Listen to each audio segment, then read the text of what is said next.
Salut tout le monde, j'espère que vous allez bien. Bon début de semaine. Donc mes élèves sont présentement en art plastique. On a fait notre période qu'on fait chaque semaine là, à voir les mots de vocabulaire avec la règle orthographique puis faire une phrase du jour. Puis là, pendant qu'ils sont pas là, j'ai préparé une activité que je vais faire avec eux demain matin sur les marqueurs de relation. Dans leur cahier, ils appellent ça des connecteurs. Là. Mais dans le fond, j'ai mis comme sur notebook plein de mots qui servent de connecteurs dans des phrases. Puis j'ai mis des boîtes pour qu'on vienne les classer selon les raisons. Est-ce que ça sert à faire un ajout? Est-ce que ça sert à montrer une opposition? Est-ce que ça sert à montrer une séquence, l'ordre dans le texte? Fait que là, j'hésite à savoir si je vais leur demander de les classer sans leur dire les catégories ou si je vais déjà mettre les catégories pour eux parce que mes troisièmes sont quand même petits. Les quatrièmes, je pense qu'ils seraient capables de faire quelque chose. En tout cas, je vais réfléchir à ça ce soir. Fait que je vais faire ça avec eux demain matin. Puis, j'ai préparé aussi sur mon ordinateur pour après la récréation. On va travailler la comparaison de fractions. Je vais utiliser les bandelettes de fractions qu'ils ont dans leur sac de maths. Là, je vais vous les montrer tantôt quand ils vont travailler. Mais j'ai aussi utilisé le site Math Learning Center. Si vous ne connaissez pas, je vais mettre dans la barre d'informations. Il y a vraiment plein de matériel de manipulation virtuelle sur ce site-là. Puis là, j'ai trouvé les bandelettes de fractions, justement. Donc, je vais pouvoir l'utiliser pour projeter au tableau. Tu sais, je veux qu'ils trouvent des fractions équivalentes, dans le fond. C'est ce qu'on va faire. Puis, je pense que je vais commencer ma leçon avec des nombres entiers, juste pour refaire sortir le vocabulaire de comparaison, tu sais, plus grand, plus petit, égal, avec les symboles. Puis après ça, je vais embarquer avec les fractions. Puis, dans le fond, j'ai fait ma récupération du futur avec mes élèves, pas la semaine passée, l'autre d'avant, sur ça, puis ils ont vraiment aimé ça de manipuler puis de trouver des petits... Tu sais, j'ai vraiment toutes les fractions là, découpées, plastifiées en couleurs. Fait que je leur dis, OK, prends ta 1/2 puis trouve-moi la même longueur que 1/2, mais avec d'autres fractions. Fait que là, ils venaient coller, mettons, des quarts, ils venaient coller des 8e, des 12e pour voir que ça donne la même chose. Donc, c'est ça qu'on va faire. Puis là, ben, je surveille bientôt, fait que je vais déjà aller préparer mon message pour après la récréation, puis aller passer à la toilette, puis on se voit tantôt en mathématiques. Le poulet, là, moi, je veux que ça soit la même chose qu'un seul tiers. Fait que, là, ça sont en l'envers. 1/9, c'est comme ça. Là, continue. Je suis sûre que ça va marcher. Tourne tes 9e du bon côté. Attends une minute. Tourne tes 9e du bon côté. Puis viens les porter à côté ici. Tiens. Voilà, tu es rendu à 2. Et, attends, on va les coller. Il ne faut pas qu'il y ait de trous. Est-ce que ça fonctionne? Oui. Yes! Essaye avec d'autres fractions maintenant. Vous venez de me dire que ça fonctionne avec des 9e. Mais ça en prend combien des 9e pour donner la même chose qu'un tiers? Combien de petits 9e tu as dû placer? Tu as dû en placer. Sont quelles couleurs les 9e? Bleu. Donc, est-ce que c'est vrai? Regarde, je viens de le faire. Est-ce que c'est vrai? Qu'est-ce que tu as trouvé, Liana? Les 12e. Des 12e? Laisse-moi essayer. Il y a 4. OK, là, attends. OK, les 12. Hey, attends. Wow, j'ai même pas fini mes 12e. Ça en prend combien pour faire la même chose qu'un tiers? 4. Sont quelles couleurs les 12e? Est-ce que c'est vrai?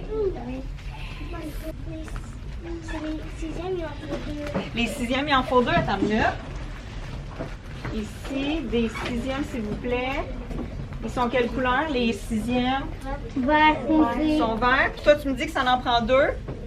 Hey, c'est donc bien vrai!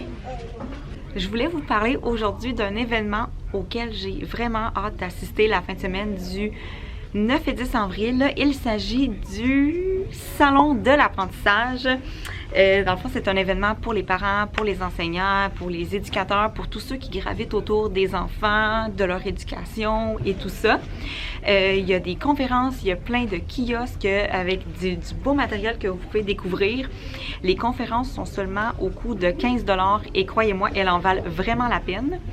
Pour ma part, je vais assister à celle de Stéphane Paradis pour Gustave et compagnie. Je l'ai déjà vu en conférence, je l'ai vu avec mes élèves et je l'ai vu en conférence à l'AQEP, mais je vais assister à l'événement avec une de mes amies qui n'a jamais vu Stéphane en conférence, donc on ne pouvait pas passer à côté, fait qu'on va assister le samedi avant midi, puis après ça on va aller faire le tour du salon. Il y a vraiment plein de créateurs de contenu sur le web qui vont être présents. Donc, si vous suivez plein de profs sur Instagram, il y en a plein qui vont avoir leur propre kiosque pour vendre leur matériel, leurs étampes, leurs collants, leurs planificateurs, etc. Et sans parler aussi de toutes les compagnies de ressources pédagogiques, de camps de jour, d'écoles spécialisées pour prendre des cours de guitare. Regarde, nommez-les. Je vais vous mettre dans la barre d'informations comme le lien du site web où vous pouvez aller consulter la liste des exposants, consulter la liste des conférences, acheter votre billet par là. Fait que je suis vraiment contente de pouvoir assister cette année. La première édition avait eu lieu avant la pandémie, fait que ça fait vraiment, vraiment longtemps. Laissez-moi savoir dans les commentaires si vous allez être présent pour l'événement, puis peut-être qu'on va pouvoir se croiser puis se dire un petit coucou là-bas. Maintenant que tu as tes 12 jetons, moi je te dis que il y en a un quart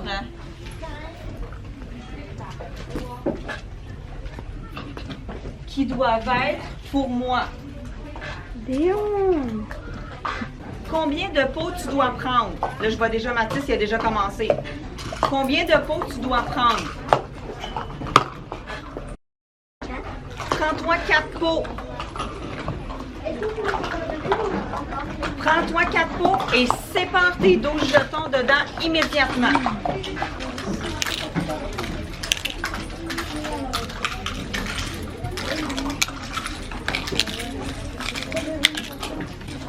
Combien de pots je dois prendre dans mes mains pour donner à Marie-Florence? Combien? Un seul. Puis il y en a combien dans un seul pot? Il y en a 3. Ici, dans le corridor, j'ai collé 2 affiches. Une affiche sur laquelle il est écrit les vertébrés et une affiche sur laquelle il est écrit les invertébrés. Les vertébrés sont des animaux qui ont un squelette, qui ont des os dans leur corps, qui ont une colonne vertébrale. Alors que les animaux invertébrés sont des animaux qui n'ont pas de squelette, qui n'ont pas de colonne vertébrale, qui sont mous. Moi, je vais t'envoyer dans le musée, aller lire des informations, parce que quand tu vas sortir de ta visite, je vais avoir plein de petites affiches avec des informations qu'il va falloir aller placer soit dans l'équipe des vertébrés, soit dans l'équipe des invertébrés. Moi, aujourd'hui, dans le fond, je ne t'enseigne pas ces notions-là. C'est toi qui vas à la recherche des infos.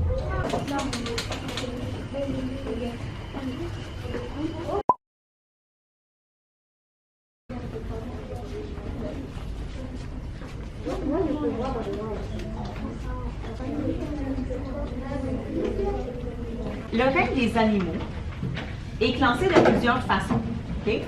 Et on nous donne un exemple de comment classer les animaux et c'est ce qu'on a fait ensemble juste là, à la sortie du musée. On est venu visiter. Après ça, je vous ai dit, on va classer ça en 2 catégories, les vertébrés et les invertébrés.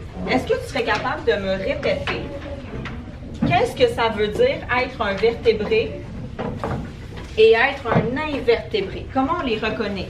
Il y a un critère très très simple, c'était sur nos affiches à l'extérieur. Comment on les reconnaît, Noélie?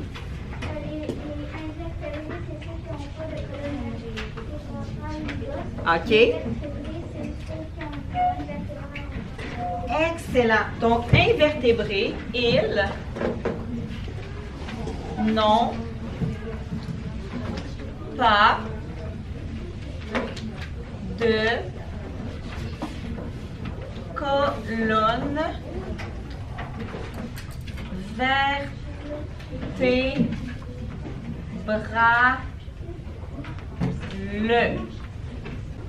Et les vertébrés, ils ont une colonne vertébrale.